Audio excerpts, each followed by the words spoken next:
नमस्कार। नमस्कार। आज हम और आप मिलकर भारतीय रिजर्व बैंक यानी आरबीआई के बारे में कुछ दस्तावेजों को जरा खंगालेंगे। जी। ये दस्तावेज इसके बनने की कहानी से लेकर आज के कामकाज तक बहुत कुछ बताते हैं। बिल्कुल, और हमारा इरादा है कि इन दस्तावेजों से वो खास बातें निकालें, मतलब वो जानकारी जो हमें ये समझने में मदद करे कि आखिर भारत की अर्थव्यवस्था को चलाने में आरबीआई का रोल कितना कितना अहम है। हाँ बिल्कुल। तो चलिए फिर शुरू करते हैं आरबीआई की कहानी से। ये बैंक आखिर बना कैसे? हमारे पास जो सोर्सेज हैं उनमें हिल्टन यंग कमीशन का जिक्र है। हाँ, ये बात है 1926 की। तब तो अंग्रेजों का राज था, तो उन्होंने royal commission on Indian currency and finance बनाया था। अच्छा। उसी को हिल्टन यंग कमीशन भी कहते हैं। और इसी कमीशन ने पहली बार कहा कि भाई भारत के लिए एक सेंट्रल बैंक होना चाहिए। अच्छा, तो सिफारिश हुई 1926 में, क्या फौरन बन गया? नहीं, फौरन नहीं, थोड़ा वक्त लगा।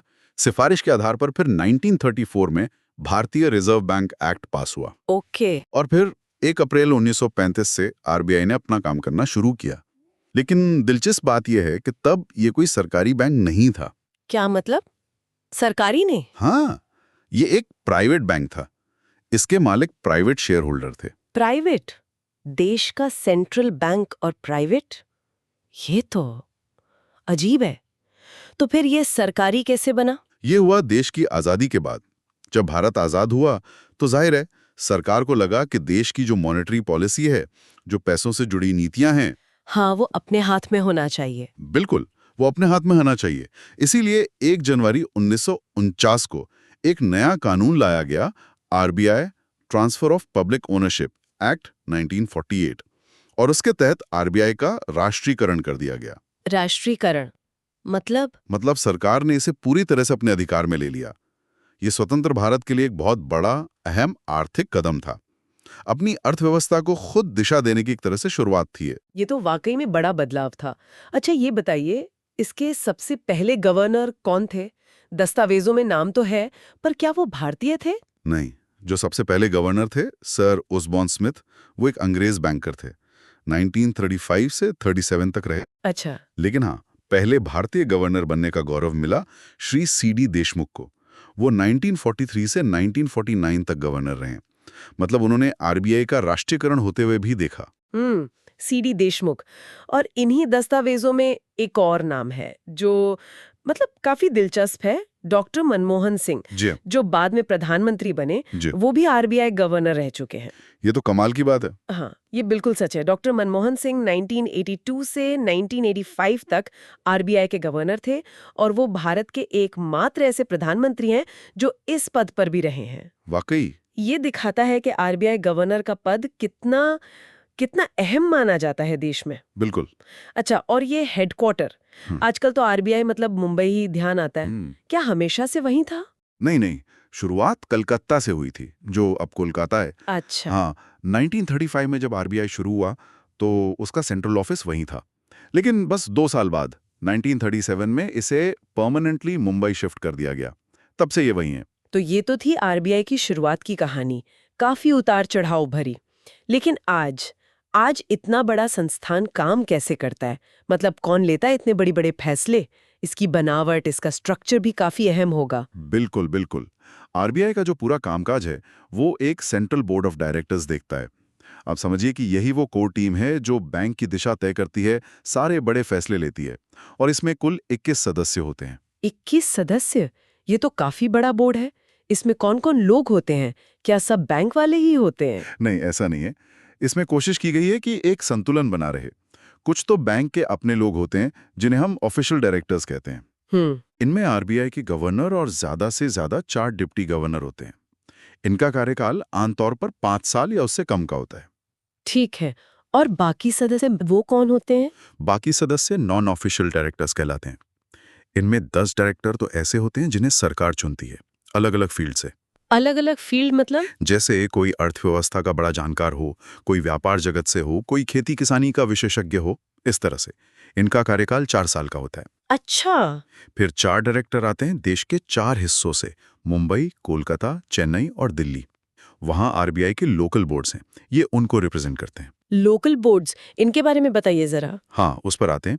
और इनके अलावा 2 सरकारी अधिकारी भी होते हैं बोर्ड में, अक्सर वित्त मंत्रालय से। अच्छा, तो कोशिश ये है कि सिर्फ बैंकिंग एक्सपर्ट्स ही नहीं बल्कि देश के अलग-अलग हिस्सों और अलग-अलग जरूरतों की आवाज भी फैसलों में शामिल हो। बिल्कुल, यही मकसद है। आपने लोकल बोर्ड का पूछा था? हाँ, ये लोकल बोर्ड क्या है? देखिए, आरबीआई का काम पूरे देश में फैला है, तो इसे बेहतर तरीके से चलाने के लिए देश को 4 जोन में बांटा गया है। पश्चिम जोन मुंबई, पूर्व कोलकाता, उत्तर दिल्ली और दक्षिण चेन्नई। ओके। हर जोन के लिए एक लोकल बोर्ड बनाया गया है। और ये लोकल बोर्ड क्या करते हैं? इनका क्या काम है? हर लोकल बोर्ड में 5 सदस्य होते हैं, जिन्हें सरकार 4 साल के लिए चुनती है। इनका काम है अपने अपने इलाके के हितों का ध्यान रखना। जैसे वहाँ के जो छोटे बैंक हैं, सहकारी बैंक हैं या जो लोकल बिजनेस हैं, उनकी ज़रूरतें क्या हैं, उनकी क्या समस्याएं हैं, ये सब बातें सेंट्रल बोर्ड तक पहुँचाना। तो एक तरह से ये ज़मीनी हकीकत और सेंट्रल पॉलिसी के बीच एक पुल का काम करते हैं। समझ गई। मतलब ऊपर एक सेंट्रल कंट्रोल है, लेकिन नीचे से भी फीडबैक और सलाह लगातार मिलती रहती है। क्या इन 4 मुख्य दफ्तरों के अलावा भी आरबीआई के ऑफिस हैं देश भर में? हाँ, बिल्कुल है। इन 4 मुख्य क्षेत्रीय कार्यालयों के अलावा देश भर में आरबीआई के करीब 22 रीजनल ऑफिस और 11 सब ऑफिस भी हैं। अच्छा। ये ज्यादातर राज्यों की राजधानियों में हैं। और आरबीआई के जो रोजमर्रा के काम होते हैं, जैसे बैंकों की निगरानी करना, नोटों का लेन देन देखना, सरकार के खाते संभालना, ये सब काम यही ऑफिसेस करते हैं। तो एक पूरा नेटवर्क है जो देश के कोने कोने तक फैला हुआ है। ये तो वाकई काफी बड़ा और फैला हुआ नेटवर्क है कामकाज का। चलिए अब कुछ और दिलचस्प बातों पर आते हैं जो इन दस्तावेजों से पता चली हैं। जैसे आरबीआई का निशान, उसका लोगो, उसमें एक बाघ और एक पेड़ है ना? हाँ, आरबीआई का जो प्रतीक चिन्ह है, उसमें एक बाघ, टाइगर है और एक ताड़ का पेड़, पाम ट्री है। लेकिन इसमें एक मजेदार बात है। क्या? कि शुरू में जब इसका डिजाइन बना था, कहते हैं वो ईस्ट इंडिया कंपनी की डबल मोहर से प्रेरित था। उसमें बाघ की जगह शेर था। शेर था? हाँ, बाद में से बदलकर बाघ कर दिया गया, शायद इसलिए कि बाघ भारत का राष्ट्रीय पशु है। अच्छा, ये तो नहीं पता था।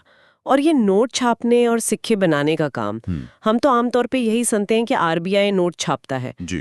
क्या ये सारा काम आरबीआई ही करता है? नहीं, ये मामला थोड़ा सा बटा हुआ है। मतलब पूरी तरह से आरबीआई नहीं करता है। तो फिर कौन करता है? देखिए, नोट छापने का काम भारत में 4 जगहों पर होता है। नासिक में, जो महाराष्ट्र में है, देवास मध्य प्रदेश में, मैसूर कर्नाटक में और सालबोनी पश्चिम बंगाल में। हाँ, ये 4 जगह हैं। तो ये चारों प्रेस आरबीआई की हैं? नहीं, यहीं पर थोड़ा फर्क है। जो नासिक और देवास वाली प्रेसें हैं, उन्हें भारत सरकार की एक कंपनी चलाती है, security printing and minting corporation of India limited, यानी SPMCIL। अच्छा, सरकार की कंपनी? हाँ, और जो मैसूर और सालबोनी वाली प्रेसें हैं, उन्हें आरबीआई की अपनी सहायक कंपनी चलाती है। उसका नाम है भारतीय रिजर्व बैंक नोट मुद्रण प्राइवेट लिमिटेड, यानी BRBNMPL। ओह, अच्छा, तो मतलब नोट छपाई में सरकार और आरबीआई दोनों की हिस्सेदारी है। बिल्कुल, मिलीजुली जिम्मेदारी है। और सिक्कों का क्या? सिक्के कौन बनाता है? सिक्के बनाने का काम पूरी तरह से भारत सरकार का है, आरबीआई का नहीं। अच्छा। हाँ, देश में 4 टकसालें हैं, यानी मिंट्स, मुंबई, हैदराबाद, कोलकाता और नोएडा में। ये चारों टकसालें भी सरकार की उसी कंपनी SPMCIL के तहत आती हैं। तो आरबीआई का क्या रोल है सिक्कों में? आरबीआई का काम बस इतना है कि वो सरकार के एजेंट के तौर पर इन सिक्कों को मार्केट में लाता है, मतलब बैंकों और लोगों तक पहुंचाता है, बनाता नहीं है। ये जानकारी तो बहुत ही काम की है। मतलब ये कंफ्यूजन दूर हुआ। अच्छा, तो फिर नोटों पर दस्तखत किसके होते हैं?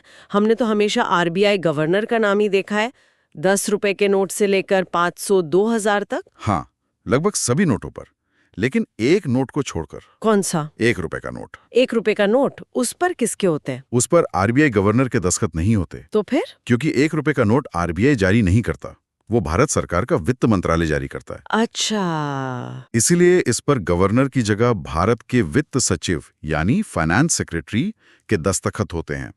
ये एक अनोखी व्यवस्था है, शायद बहुत कम लोगों को ये बात पता हो। ये तो वाकई खास बात है, मुझे भी नहीं पता थी। अच्छा, एक और सवाल, क्या आरबीआई जितने चाहे उतने मूल्य का नोट छाप सकता है? जैसे मान लीजिए, क्या वो 20,000 रुपए का नोट निकाल सकता है? नहीं, इसकी सीमाएं हैं, कानून में तय हैं। क्या सीमाएं हैं? जो आरबीआई एक्ट है 1934 का, वो कहता है कि आरबीआई ज्यादा से ज्यादा मैक्सिमम 10,000 रुपए तक का नोट जारी कर सकता है। 10,000 का? हाँ, हालांकि अभी जो सबसे बड़ा नोट चलन में है या हाल तक था, वो 2,000 रुपए का ही था। वैसे आपकी जानकारी के लिए बता दूं, भारत में पहले 10,000 रुपए का नोट चलता था। सच में?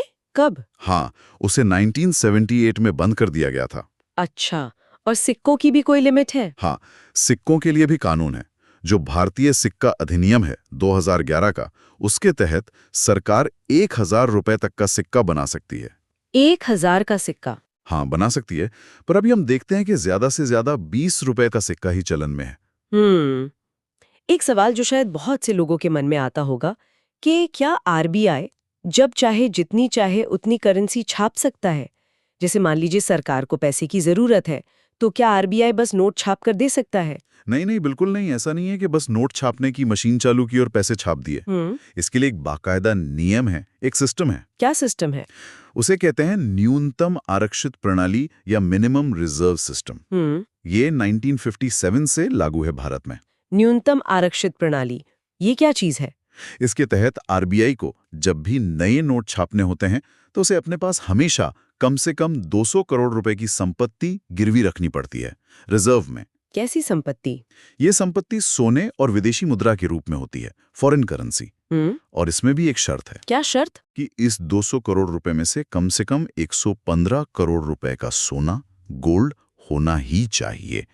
बाकी की जो 85 करोड़ रुपए की रकम है वो विदेशी करेंसी हो सकती है।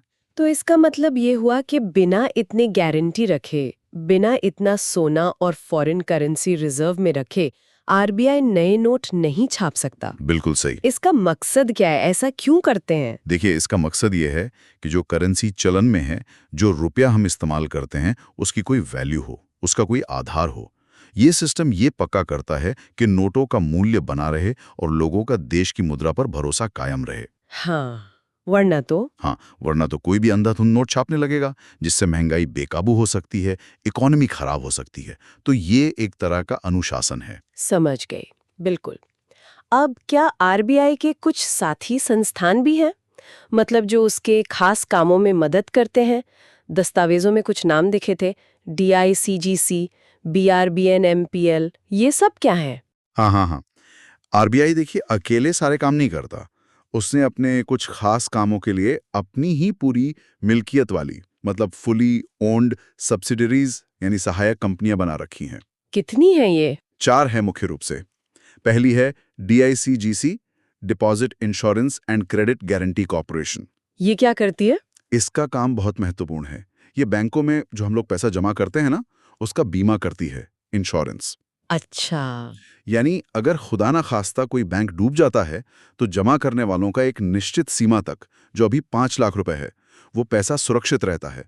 ये आम आदमी को बहुत बड़ी सुरक्षा देता है। हाँ, ये तो बहुत जरूरी है। और दूसरी है BRBNPL, भारतीय रिजर्व बैंक नोट मुद्रण प्राइवेट लिमिटेड। इसका जिक्र हमने पहले किया था। हाँ, नोट छापने वाली, मैसूर और सालबोनी में। बिल्कुल, ये आरबीआई के लिए नोट छापने का काम करती है। तीसरी है रीबिट, रिजर्व बैंक सूचना प्रौद्योगिकी प्राइवेट लिमिटेड, IT वाली। हाँ, आजकल सब कुछ टेक्नोलॉजी पर है, साइबर हमलों का खतरा भी रहता है। तो ये कंपनी आरबीआई और पूरे बैंकिंग सिस्टम को IT सपोर्ट और साइबर सुरक्षा की सेवाएं और सलाह देती है। ये भी जरूरी है। और चौथी है IFTAS, Indian financial technology and allied services. ये क्या करती है? ये कंपनी बैंकों के बीच जो सुरक्षित तरीके से लेन देन होता है, जो कम्युनिकेशन होता है, उसके लिए जरूरी तकनीकी इंफ्रास्ट्रक्चर उपलब्ध कराती है। जैसे एक नेटवर्क है इन्फिनिट, वो यही चलाती है। अच्छा, यानी आरबीआई सिर्फ नीतियां ही नहीं बनाता, बल्कि बैंकिंग सिस्टम को स्मूथली, सुरक्षित और आधुनिक तरीके से चलाने के लिए ये खास संस्थाएं भी चलाता है। बिल्कुल, ये सब मिलकर ही पूरा सिस्टम चलाते हैं। अच्छा, एक और बदलाव का जिक्र मिला है दस्तावेजों में कि आरबीआई के फाइनेंशियल ईयर में कुछ बदला है। पहले कुछ और था, अब कुछ और है। जी हाँ, ये एक हाल का, मतलब पिछले कुछ सालों में हुआ बड़ा बदलाव है। पहले क्या था कि आरबीआई अपना हिसाब किताब जुलाई से जून तक रखता था, मतलब 1 जुलाई से 30 जून। हाँ। जबकि भारत सरकार अपना हिसाब किताब, अपना बजट अप्रैल से मार्च तक का रखती है, 1 अप्रैल से 31 मार्च। तो दोनों में तालमेल नहीं था। हाँ, ये तो गड़बड़ होती होगी। बिल्कुल। इससे तालमेल की कमी होती थी। तो एक कमेटी बनी थी, बिमल जालान समिति। उसकी सलाह पर आरबीआई ने भी अपना फाइनेंशियल ईयर बदलकर सरकार जैसा ही कर लिया है। तो अब आरबीआई का फाइनेंशियल ईयर भी अप्रैल से मार्च है। हाँ, अब 1 अप्रैल से 31 मार्च। ये बदलाव 2020-21 से लागू हो गया। इससे क्या फायदा हुआ? इससे अब सरकार और आरबीआई के बजट और जो आर्थिक अनुमान होते हैं उनमें बेहतर तालमेल रहता है। साथ ही आरबीआई जो मुनाफा कमाकर सरकार को देता है हर साल, जिसे डिविडेंड या सरप्लस कहते हैं, उसका हिसाब किताब भी अब सरकारी बजट के साथ आसानी से मैच हो जाता है। तो कोऑर्डिनेशन बेहतर हुआ है। तो इन सारे दस्तावेजों को खंगालने के बाद, इतनी सारी बातें जानने के बाद, ये तो बिल्कुल साफ है कि आरबीआई सिर्फ नोट छापने या ब्याज दरें घटाने बढ़ाने वाला बैंक नहीं है। नहीं, बिल्कुल नहीं। ये तो भारतीय अर्थव्यवस्था की एक बहुत ही मजबूत नींव है। इसकी अपनी एक दिलचस्प कहानी है, एक काफी सोची समझी बनावट है और ढेर सारी बहुत अहम जिम्मेदारियां हैं। बिल्कुल सही कहा आपने।